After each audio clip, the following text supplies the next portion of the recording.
doing your law of attraction practices is great. You're miles ahead of most people.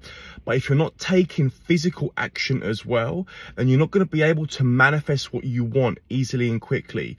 In this video, I'm going to tell you exactly why you should always take physical action and why it's so important. Right, so basically your physical mind is only designed to tell you how something is happening or something has happened. It's your higher self, your higher mind, that speaks to you in the language of passion and excitement and joy. That's the guidance that it gives you. But if you're not noticing it and acting on it and taking physical action, because physical action is the language of our physical world, okay? So if we're not taking the guidance and acting upon it, then the higher mind will stop sending us this guidance in the form of passion and excitement. Right, so it means it will dry up, it will stop coming, so you will not be led anymore towards your desires. So in order for you to get what you want and keep the communication going, then you need to act on the guidance that's coming to you from your higher self. Okay, and when you do this, it shows that you've locked in the communication. You started the correspondence. There's a flow going on back and forth, and your higher self can see this. So it sees you and it says, okay, yeah. So he or she I've given them this guidance in the form of passion, yeah, and they're starting to do all they can now by physically acting upon it in the real world. So it will give you more to act upon. And when you keep doing this, this is what leads you towards your desires, what you're trying to manifest, right? And this is when you start seeing all the beautiful things work out for you in your day-to-day environment, where you'll start to get lucky. You'll be in the right place at the right time. You'll start to notice the coincidences and the synchronicities. Things will just work out smoothly for you. You'll be in flow state, and everything you want will just be given to you.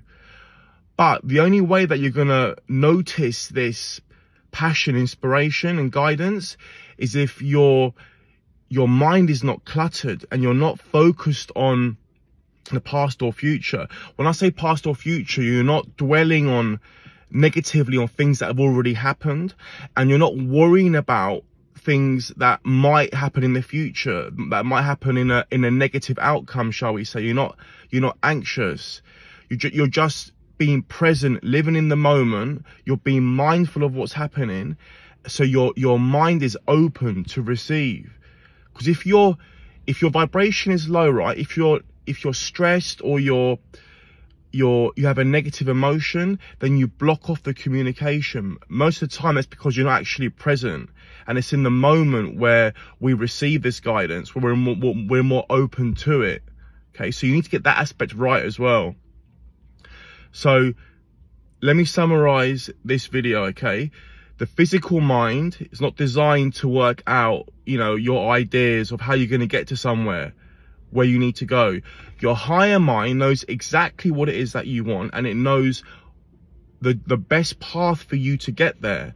And it will send you this passion, this guidance, this inspiration, okay, through the form of passion and you getting hunches and intuition, where you need to act upon this in the physical world. So take physical action. That's going to get you there.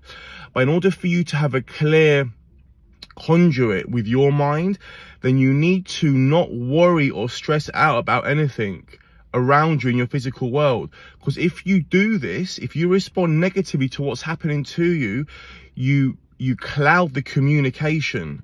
Whilst it's still possible, yes, for you to still receive it, it decreases the chances of you receiving it. Okay, so you need to be mindful, do mindful acts, pay attention to yourself, your breathing, the way when you're walking, when you're going to the gym, when you're working, whatever it is that you're doing, just pay attention to your body and where you are and what you're doing. Okay, and remember to meditate. There's many things to do to be mindful. Okay, so anyway, I hope you enjoyed the video. I look forward to seeing you in the next one.